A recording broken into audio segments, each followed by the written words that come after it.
বরিশালে পাইকারি তরমুজ বাজারে ধস নেমেছে।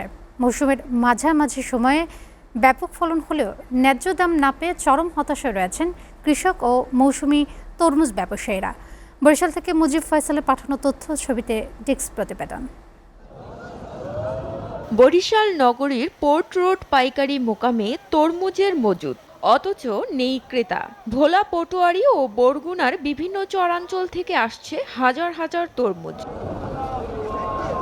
কিন্তু চাহিদার তুলনায় ক্রেতা না থাকায় ভালো দাম পাচ্ছে না বিক্রেতারা। ফলে বাজারে তৈরি হয়েছে স্থবিরতা। কৃষকদের অভিযোগ, ফলন ভালো হলেও গুনতে হচ্ছে লোকসান। উৎপাদন খরচ তুলতেই হিমশিম খাচ্ছেন তারা। ফলন ভালো কিন্তু জমজমাট, অনেক তরমুজ আছে। এই মাথা দিয়ে ওই মাথা পর্যন্ত পোর্টরোডের মনে করেন যে অনেক মাল, যা মনে করেন যে হাজার হাজার তরমুজ। একখানি জায়গায় 2,80,000 টাকার মতো খরচ, 1 লাখ 1.5 লাখ এরকম টাকা পাইতেছে, একবার শেষ। বরিশালের তরমুজ খুব উন্নত।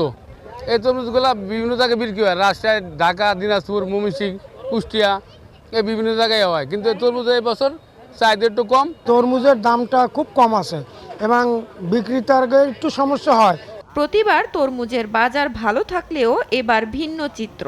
60 লক্ষ টাকা আমি মাল বেচা পাইছি 38 লাখ টাকা, ঠিক আছে, এবং ফল ততটা বড় করতে পারি না, বাজারও মাইল। ন্যায্য মূল্য নিশ্চিত করতে সহযোগিতার আশ্বাস কৃষি বিভাগের। এখন মূল্য নির্ধারণের বিষয়টা তো আসলে আমাদের ডিপার্টমেন্ট আমরা করি না। ন্যায্য মূল্য নিশ্চিত হওয়াটা আমাদের কাম্য। আমরা চাই কৃষকের তার উৎপাদন খরচ উঠিয়ে এসে লাভ করুক, এটা আমাদের একান্ত চাওয়া। বরিশালে এবছর তরমুজের আবাদ হয়েছে 2775 হেক্টর জমিতে। গত বছরের তুলনায় প্রায় 1400 হেক্টর বেশি জমিতে আবাদ হয়েছে। SATV news desk.